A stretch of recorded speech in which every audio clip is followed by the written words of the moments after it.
Welcome, my dear friends, to the second part of the lecture, in which we will focus on the practical application of the item now, setting up the page.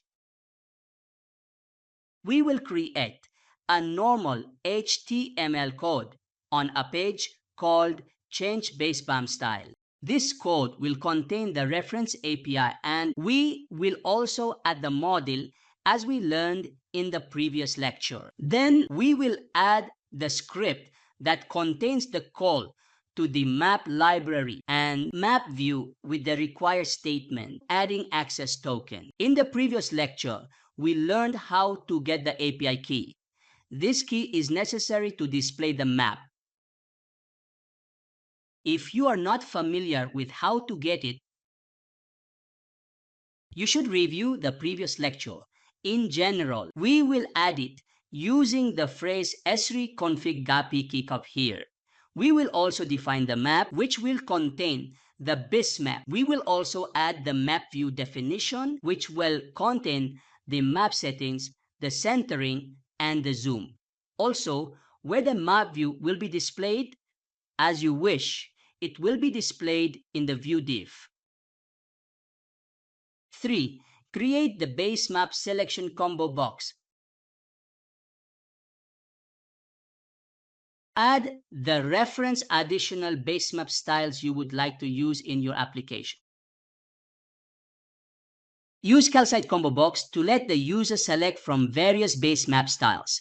Dynamically update the basemap. This function will update the map when the user selects a different basemap style.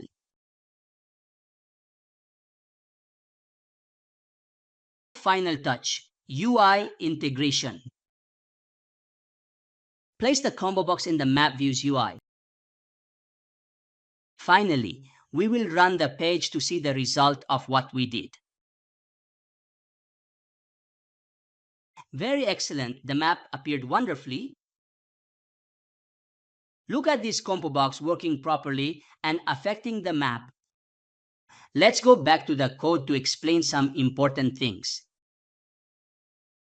Explanation of code sections. On API key authentication, the API key provides you access to the basemap services. Make sure your key has the proper privileges. Map and view setup. You initialize a map object with a default basemap and create a map view to display it. 3 combo box component. Calcite Combobox allows users to interactively choose a 4-base map style. It's a simple and clean solution for base map selection. Event listener for dynamic updates. When a user selects a new base map, the event listener triggers the update basemap style function to update the displayed map. Conclusion. In this lesson, you've learned how to switch between multiple basemap styles in an ArcGIS map using JavaScript and the Calcite Combobox. You now have a flexible and interactive way to let users select their preferred basemap style, enhancing the user experience of your web maps.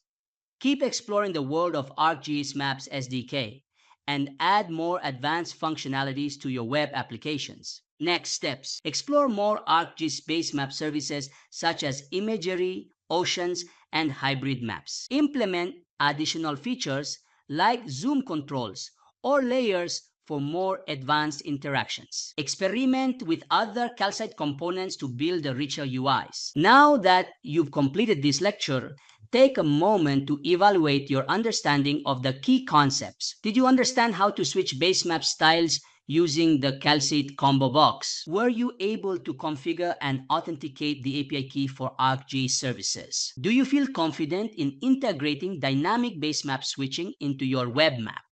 Did the tutorial help clarify the use of Calcite components for UI improvements? I hope you understand well. In the next lecture, which will be titled Change the Basemap Language, We will learn the same method, but the change will be in the language of the combo box.